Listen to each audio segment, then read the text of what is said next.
Bom dia, alunos! Sejam muito bem-vindos ao canal da Astra Educar. Hoje, vamos continuar nossa preparação para o concurso da Caixa Econômica Federal 2026, estudando um dos assuntos que mais geram dúvidas em língua portuguesa, o emprego do sinal indicativo de crase. E esse é um tema que aparece com frequência em provas, e se você entender o raciocínio por trás do uso da crase, vai perceber que ela é bem mais simples do que parece. Então, vamos aprender passo a passo como identificar quando usar, quando não usar, e por que esse acento é tão importante. 1. O que é a crase? A crase é a fusão de duas vogais idênticas, o a da preposição com o a do artigo definido feminino ou de pronomes demonstrativos que começam com a. Ou seja, crase é o encontro de dois as. Por exemplo, na frase vou à escola, temos o verbo ir, que exige a preposição a, ir a algum lugar, e o substantivo escola, que vem acompanhado do artigo feminino a. Esses dois as se fundem e viram a, com o acento indicativo de crase. Portanto, sempre que houver junção da preposição a mais artigo a, o uso da crase será obrigatório. 2. Quando ocorre a crase? Vamos entender agora os principais casos em que a deve ser usada. A. Diante de palavras femininas. Usamos a crase antes de substantivos femininos que aceitam o artigo a. Exemplos: fui à escola. Entreguei o relatório à diretora. Cheguei à cidade cedo. Note que nesses casos, se trocarmos a palavra feminina por uma masculina, o a vira ao. Essa é uma ótima dica de prova. Exemplo: fui à escola. Fui ao colégio. Se couber ao, é porque há crase. B. Antes de locuções prepositivas, conjuntivas e adverbiais femininas. Quando essas locuções são formadas por palavras femininas, a crase é obrigatória. Locução prepositiva: à medida de, à exceção de, à procura de. Exemplo: o aluno agiu à medida de suas possibilidades. Locuções conjuntivas: à medida que, à proporção que.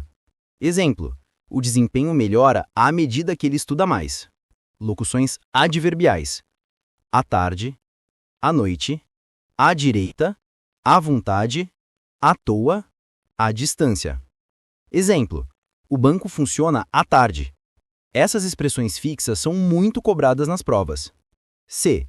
Antes de pronomes demonstrativos iniciados por a. Usamos crase quando o termo anterior exige a preposição a e o termo seguinte é um pronome como aquela, aquele ou aquilo. Exemplos: referi-me àquela situação. Entreguei o documento àquele gerente. Voltou àquilo que havia prometido. D. Em expressões que indicam horas determinadas. A crase é usada antes de horas exatas. Exemplo: a reunião começará às 9 horas. Mas atenção, se houver uma preposição que elimina a exigência de outra, a crase desaparece. Exemplo: o evento será de 8 a 10 horas. Sem crase, porque o de já indica a relação de tempo. 3. Quando a crase não deve ser usada.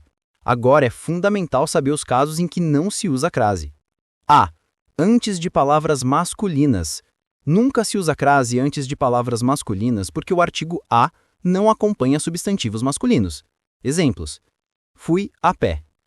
Entreguei o documento a João. Cheguei a tempo. B. Antes de verbos. Não usamos crase antes de verbos porque eles não admitem artigo. Exemplo: começou a estudar cedo. Vai a trabalhar todos os dias. C. Antes de pronomes pessoais, de tratamento, indefinidos ou demonstrativos sem artigo. Exemplos: entreguei o presente a ela. Enviei o relatório a todos. Dirigiu-se a você. Nenhum desses pronomes admite artigo, portanto, nada de crase. D. Antes de palavras repetidas. Quando há repetição de palavras, não se usa crase. Exemplo: cara a cara, frente a frente, dia a dia. E. Diante de nomes de cidade sem artigo. Se o nome da cidade não vier acompanhado de artigo, não há crase. Exemplo: fui a Brasília, sem artigo. Mas, se a cidade pede artigo, usamos crase. Fui à Bahia. Voltei à cidade de São Paulo. 4. Dicas práticas para identificar a crase. Existe um teste simples e muito útil chamado teste do ao.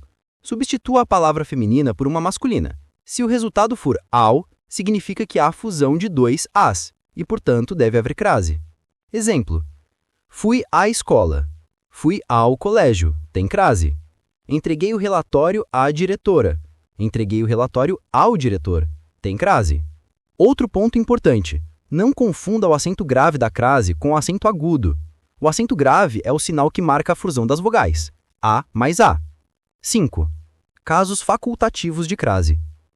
Existem situações em que o uso da crase é facultativo e isso também pode aparecer em provas. Ela é facultativa diante de pronomes possessivos femininos como minha, sua. Exemplo, entreguei o livro à sua professora ou à sua professora, depois da preposição até. Exemplo, fui até a escola ou até a escola. Em nomes de mulher precedidos de pronome possessivo. Exemplo, entreguei o presente à minha mãe ou à minha mãe. 6. Casos especiais cobrados em concursos. Algumas expressões exigem atenção. À medida que. Locução conjuntiva que indica proporcionalidade. Usa crase. À medida que. Incorreto. Não existe sem crase. À vista de. Usa crase. A prazo e a dinheiro não tem crase, pois são expressões masculinas. 7. Conclusão. Em resumo, o uso da crase depende da presença de dois elementos. O termo anterior precisa exigir a preposição a, e o termo seguinte precisa aceitar o artigo feminino a. Quando essas duas condições se encontram, a crase é obrigatória. Entender essa lógica é o segredo para nunca mais errar esse tema. Então, lembre-se que a crase não é um bicho de 7 cabeças, é uma questão de análise gramatical e atenção ao contexto. Continue firme com a Astra Educar, estudando de forma clara e objetiva. Na próxima aula, vamos avançar ainda mais nos conteúdos de língua portuguesa voltados para o concurso da Caixa Econômica Federal 2026. Até a próxima e bons estudos!